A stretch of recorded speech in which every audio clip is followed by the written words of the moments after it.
it is time for us to adopt a new company brand to encompass everything that we do. To reflect who we are and what we hope to build, I am proud to announce that starting today, our company is now Meta. Our mission remains the same. It's still about bringing people together.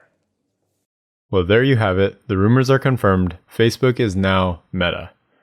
This reflects Mark Zuckerberg's long-term ambitions to play a big role in creating the next computing platform and virtual world, the Metaverse. Whether or not you think this name change was simply an attempt to sidestep Facebook's ongoing public scrutiny, Facebook, or Meta, has been taking steps to create this Metaverse future for around a decade. Hey everyone, welcome to Neura Pod. My name is Ryan Tanaka, and in this episode, we'll share a brief history of Facebook, the status of virtual reality and augmented reality at the company today, and how this rebrand positions them for future Metaverse aspirations. First off, you might be wondering what the Metaverse is. In simple terms, we can think of the Metaverse as the next generation of the internet. Aspirationally, it'll be a 3D world that feels as real as the world we live in today. Here are some clips from earlier this year of a few people describing the Metaverse. So the word metaverse is quite a broad term, but generally it refers to online spaces that allow people to interact in a more immersive way than a traditional website. This could be through the use of virtual reality, so wearing a VR headset, but people also use the term metaverse to refer to virtual environments where you have an avatar, a little cartoon person representing yourself, and you can walk around and interact with other people's avatars, like in a video game. I think the important thing is that some of the smartest and best capitalized players in the tech industry right now really do feel like this is going to be the next wave of innovation over the next decade. So I think of the Metaverse as the next generation of the internet. So you can kind of think about it as, instead of being an internet that we look at, it's an internet that we are a part of, or that we can be inside of. You can imagine that building this virtual world will not happen overnight. It will require lots of creative and technical effort from millions of people. You know all those popular terms floating around the internet at the moment? Decentralize this, decentralize that, NFTs, Web 3.0, etc. Well, the Metaverse will enable, and in many instances also require, those things to firm up. If society had to rebuild the internet from the ground up, no one individual person, company, or country would be able to create everything. It'd be sucky to have that anyway. Our world needs to be built by everyone, and the same is true for our virtual worlds. Which leads to the next point. The Metaverse won't simply be one world. It will include an infinite number of worlds, and in the longer term, there will be worlds within other worlds. Talk about meta. So why create this? Let's rewind back to go through a quick overview of how Facebook got to where it is today. Back in February 2004, Mark Zuckerberg started Facebook in his dorm room at Harvard. The long-term goals of the company were unclear. However, some of the earliest days included him asking fellow students to create profiles on the website. If enough students did this, there could be an online Harvard community where people could interact with one another. And over time, it grew to become much more substantial than just the university community. Here's a clip of a CNBC interview with Mark Zuckerberg from 2004. You've launched. How big do you think your product or your service is? Well, it's impossible to tell. When we first launched, we were hoping for, maybe 400, 500 people. Harvard didn't have a Facebook, so that's the gap that we were trying to fill. And now we're at 100,000 people, so... In fact, in just 10 months, the Facebook grew from 0 users to 1 million users. For several years, Facebook focused on building features for their core product, a social media platform for people to connect with one another. Then, finally in 2012, Facebook announced that they were acquiring Instagram. This was one of the key moments in the company's history, as they had matured enough to spread their resources into ventures that were different from the core social platform. As you can see on this timeline, 2 years later, Facebook acquired WhatsApp and Oculus in 2014. This purchase of Oculus signifies what I believe to be the first concrete public sign of Mark Zuckerberg's longer-term master plan, to build the Metaverse. Facebook's main augmented reality product is Ray-Ban Stories glasses. I recently bought a pair to test them out and thought that they were pretty cool. Facebook, now Meta, also has Spark AR, which enables creators to develop and play with a wide variety of augmented reality experiences. Augmented reality is the tech used in a game like Pokemon Go. The digital world of the game is augmented by reality. It affects how the game is played. When this took the world by storm in 2016, this was the first time augmented reality was practically applied on a wide scale. Virtual reality, on the other hand, is more common. Most of the techie headsets are virtual reality products that intend to immerse a person into a completely different virtual space. When Facebook purchased the company in 2014, Oculus was a virtual reality company that primarily produced headsets for developers to create games. Now, Oculus has one marquee product called Oculus Quest 2. The headset costs $299. This one device, and especially future AR and VR devices, will impact many different industries. To start, industries like gaming, entertainment, communication, education, and productivity will all be directly influenced by the work Facebook and others are doing and will do. For example, imagine a time where a game developer could create their own games and have other people pay to play that game. What if the developer could create an entire virtual world in a metaverse and make a living doing so? Check out this video showing a small teaser of what Meta wants to do with their platform, Horizon Gaming and Horizon Worlds. Or not. 1, 2, 3, 4. Come on and play some more. 1, 2, 3, 4. Come on and play some more. 1, 2, 3, 4. Come on and play some more. This is already happening as many companies enable developers to create and monetize games in virtual spaces. However, a mature metaverse would take all this gaming to the next level. Next would be entertainment. Consider your favorite movies in ultra high definition. Plus, movies would start to get released in 5D. 3 dimensions plus all our physical senses would be stimulated. What would make your favorite movies even more funny, scary, or stimulating? And how about communication? Have you heard of Amazon's Alexa, Google's Nest, or Facebook's Portal? There's no shortage of families and friends wanting to stay connected with one another. Now shift this from the personal context to the professional context. Over the past 2 years, the world has already gone through a gigantic shift in how we work. For quite some time, it wasn't necessary for many employees to gather in the same office. And once the pandemic hit, the way we communicated in the professional setting changed forever. Now, it's time for companies to take this communication to the next level. Facebook wants to do this with Horizon Workrooms. So today we're announcing a new service called Workrooms. It's basically a virtual reality service for collaborating together and doing work.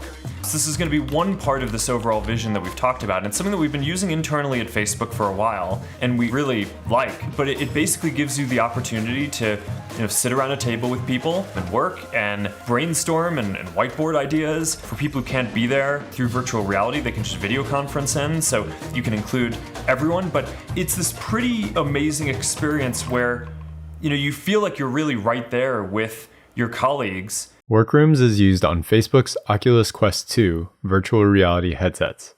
When it comes to education, instead of just learning about Tanzania, why not be able to physically experience the gusts of wind at the top of Mount Kilimanjaro? You wouldn't just learn about human anatomy via a textbook or videos. You could see and feel very realistic 3D animations. This particular experience may not be possible for several more years. However, the applications mentioned before are almost all possible today. They're just not very good, and a few more years of maturity and extra development should go a long way. Mark Zuckerberg discussed this and set expectations in the latest Q3 earnings conference call. Even with all of the tools that we have today, we still can't feel like we're right there together with the people we care about when we're physically apart. We can't teleport as holograms to instantly be at the office without a commute, or at a concert with a friend, or in your parents' living room to catch up. The creative economy and commerce tools are still nascent, and there should be opportunity for millions of more people to make a living doing the work that they love. Our 3 product priorities remain our focus on creators, commerce, and building the next computing platform. Not only are they thinking about this from a business perspective of enabling the creators, but Zuckerberg's also made comments on the state of the tech in the past. 2 years ago, in September 2019, here's what Zuckerberg said at the Facebook Oculus Connect 6 conference. Right, 6 months ago, if you wanted to get into VR, you needed a PC, cables, sensors, hand controllers, and a half a dozen physical objects. And now, soon, it's just going to be a headset that you can bring with you anywhere that you go, that is full inside-out tracking, completely wireless, and now your hands are just going to be there too. So there's a lot of work that we still need to do to get to where we all want. But I think what you're starting to see is the hardware is getting out of the way. And with each step, we're getting to a more immersive and natural experience. Founder and former president of Neuralink, Max Hodak, summarized this nicely in a tweet. He says, AR isn't useful until you can wear it every day on the street. VR is just a toy until you can feel the wind blow across your skin. In other words, in order to get to the mature stage of the metaverse that he's dreaming of, there are many years of tech development that will need to be accelerated. Or, might I suggest an alternative, neural interfaces or brain-machine interfaces. If you're new to this channel, you might not be familiar with the term brain-machine interface. Interface is a fancy word for things communicating with each other. So when a company like Elon Musk's Neuralink says they're working on creating a high-bandwidth brain-machine interface, they want to enable your brain and any device communicate extremely quickly with each other. The best way Neuralink thinks they can achieve this is by performing a surgery and cutting out a piece of skull to implant a chip and tiny wires directly into the brain. These interfaces that are implanted directly into the skull might be the next necessary step to unlocking the most realistic version of the metaverse. If you're interested in learning more, please check out the other Neuralink content on our channel. Now, compare this to what Zuckerberg continued with. Remember, this is a clip from 2019, shortly after Neuralink had their first public launch event where they discussed the surgery and implanted electrodes into skulls. All right, so now I want to talk about the future of input for a minute, though, because hand tracking is great. It doesn't require controllers, but it still requires you to use your hands. And in the future, we want to get to an input where we can just think something and it happens. So what people call a neural interface. The chief scientist of Facebook Reality Labs, Michael Abrash, then added this during the conference. He touches on the relevance of having high bandwidth. VR AR is, in my opinion, going to be the most significant technology of the next 50 years. Just as personal and mobile computing have come to dominate our lives, over the 46 years since the first personal computer, the Alto, was built at the Xerox Palo Alto Research Center. Xerox PARC started a revolution that ultimately led to every one of us either interacting with or being just seconds away from the virtual world almost every waking minute. That virtual world has touched nearly every corner of our lives, but there's one great limitation. We interact with it almost exclusively through two-dimensional interfaces, along with very limited audio. If you think of a human as a CPU with memory, input, and output, admittedly, not the most romantic framing, but accurate, then it becomes clear that the data received on the inputs, our senses, and the actions induced by the outputs, our motor controls, must define the full range of experiences that we can have in the world.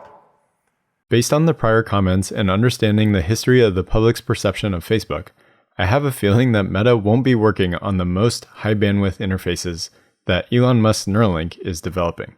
And if that remains true, which company has the best chance of interacting with computers, communicating with each other, and developing the metaverse?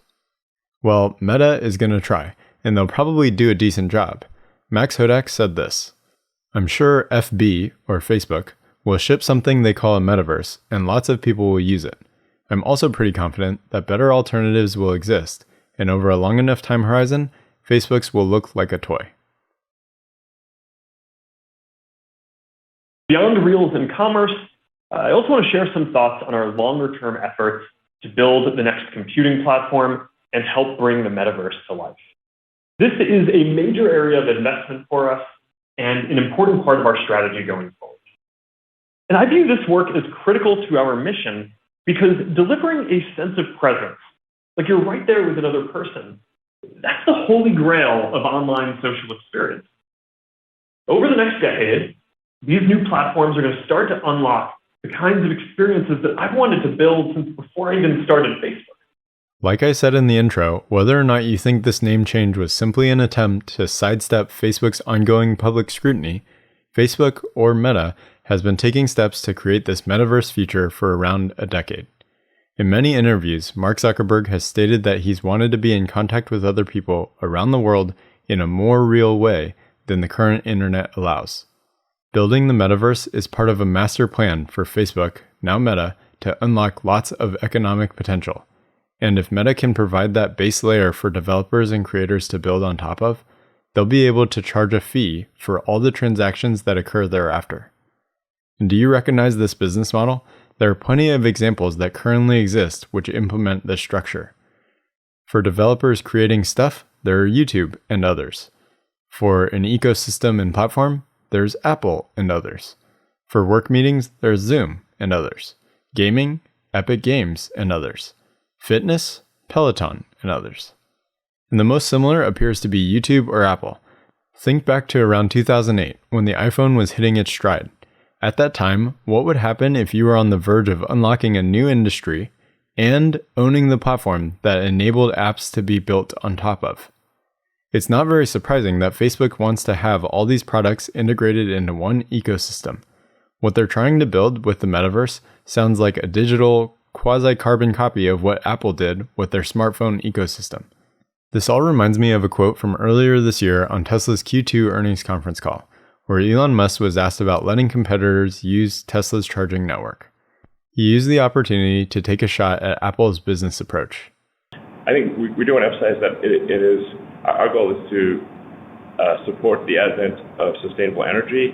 It is not to create a walled garden and use that to bludgeon our competitors, which is sometimes used by some companies.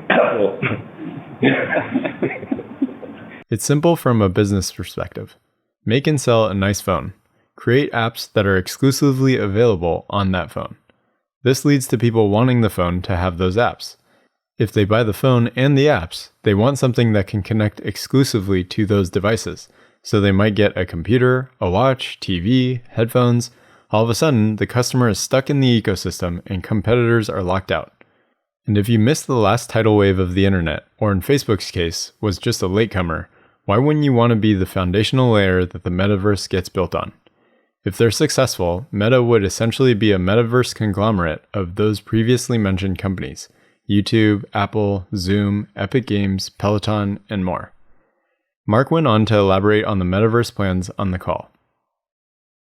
Along with those social experiences, I expect a massive increase in the creator economy and amount of digital goods and commerce. If you're in the metaverse every day, then you'll need digital clothes and digital tools and different experiences. Our goal is to help the metaverse reach 1 billion people and hundreds of billions of dollars of digital commerce this decade. And strategically, helping to shape the next platform should also reduce our dependence on delivering our services through competitors. Building the foundational platforms for the metaverse will be a long road. We just released the 128 gigabyte Quest 2, replacing the 64 gigabyte model for $299. With EssilorLuxottica, we released our first smart glasses, and they're off to a strong start as well. But bringing this vision to life isn't just about building one glasses product. There's a whole ecosystem.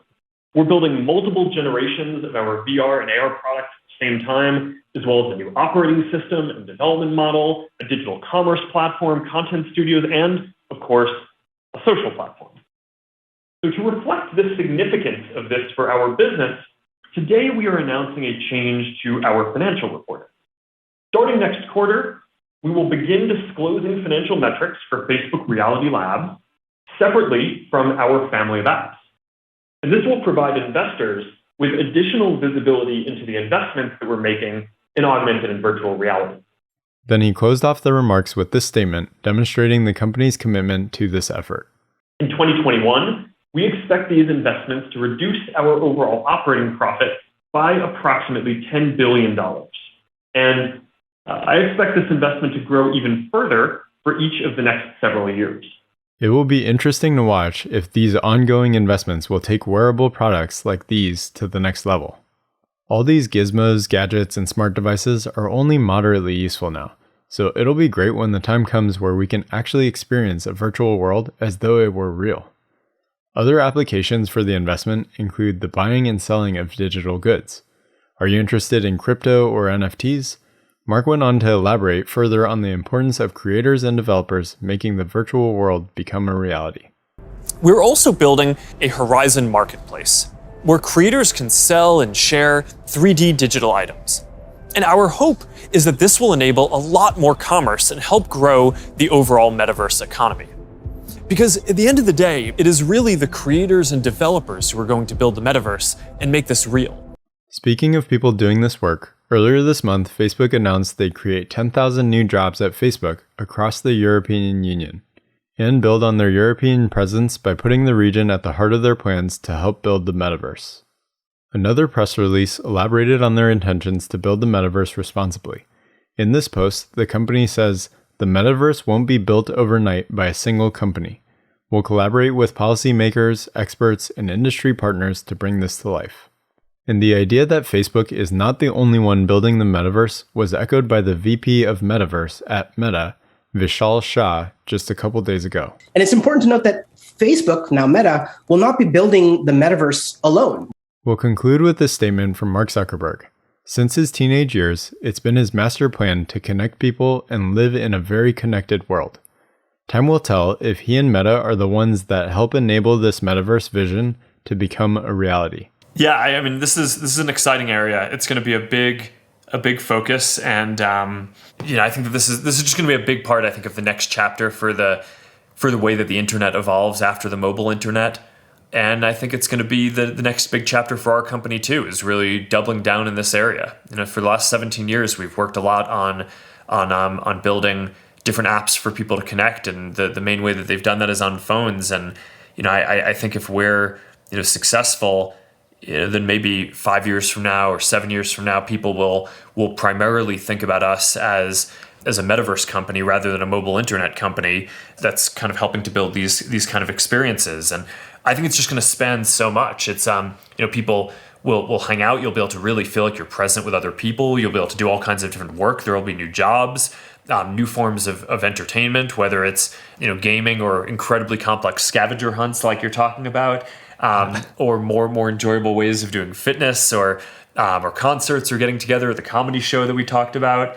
I just think that there's a ton here, and I think we can do this in a way that creates a lot of economic opportunity where millions of people around the world can be doing creative work that they really enjoy, building experiences or virtual items or art or different things that are more inspiring to them than whatever the jobs are that they may feel like they can do today. So I'm really looking forward to helping to play some role in building out this next chapter for the internet. If you enjoyed this premium episode, please consider joining the channel on YouTube or supporting on Patreon at www.patreon.com/Neurapod. Our team is working hard to deliver great content, and we've increased our spending significantly over the past couple months and plan to continue throughout the end of the year. So right now is the time we'd most appreciate your support. My name is Ryan Tanaka. This episode was edited by Omar Olivares, and we thank you for watching.